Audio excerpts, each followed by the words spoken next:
Hello everyone, thanks for joining us here on Horizon. I'm Rob McClendon. Well, historically, Oklahoma has more all-black towns than any other state in the nation.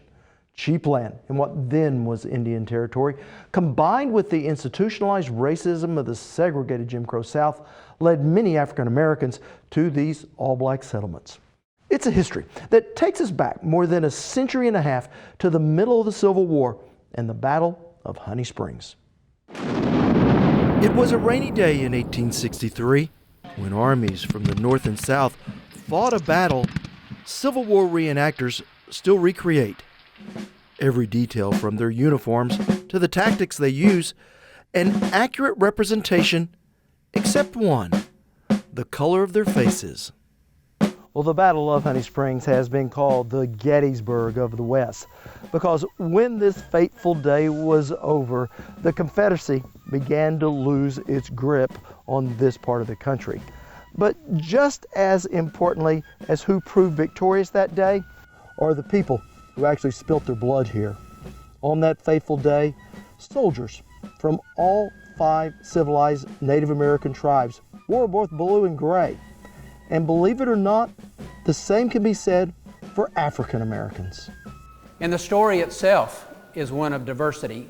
On this battleground, on one day, July 17th, 1863, 2 armies met. With the majority Native American and African American fighting side by side. Bob Blackburn of the Oklahoma Historical Society says it was here the black troops gained the respect of their commanders. He put them in the middle of the Union lines to take the fiercest part of the battle. They were not fighting just for their families and their homes. They were fighting for their very freedom. And history was decided as the smoke cleared, yet never properly recognized until now, opening a new visitor center in a ribbon cutting decades in the making. Well, if you can't get there, you can't participate in anything that goes on there. It was under former Governor David Walters' administration that infrastructure work began to revitalize this long-forgotten battlefield. Tourism activities like this very famous battle at Honey Springs and this wonderful Jazz Hall of Fame at Renniesville, and all of that gets benefited when roads and bridges make it convenient and easy to get there. That led to a multi-million-dollar public-private partnership. Ryan McMullen is Oklahoma's State Director of Rural Development.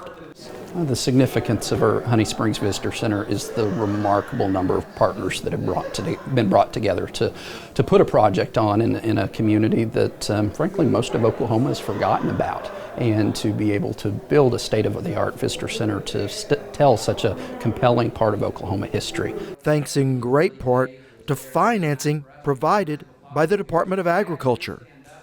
Lisa Mensa is USDA's Undersecretary for Rural Development.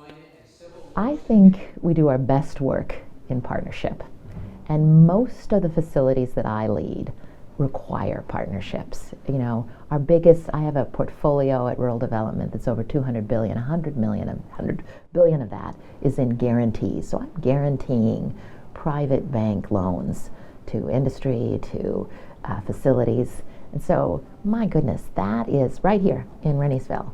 There's a private local bank that is extending credit to the Friends of Renniesville for this facility. But it's our government guarantee that supports them. Working to ensure that the sacrifices made on this battlefield by soldiers of color will never be forgotten.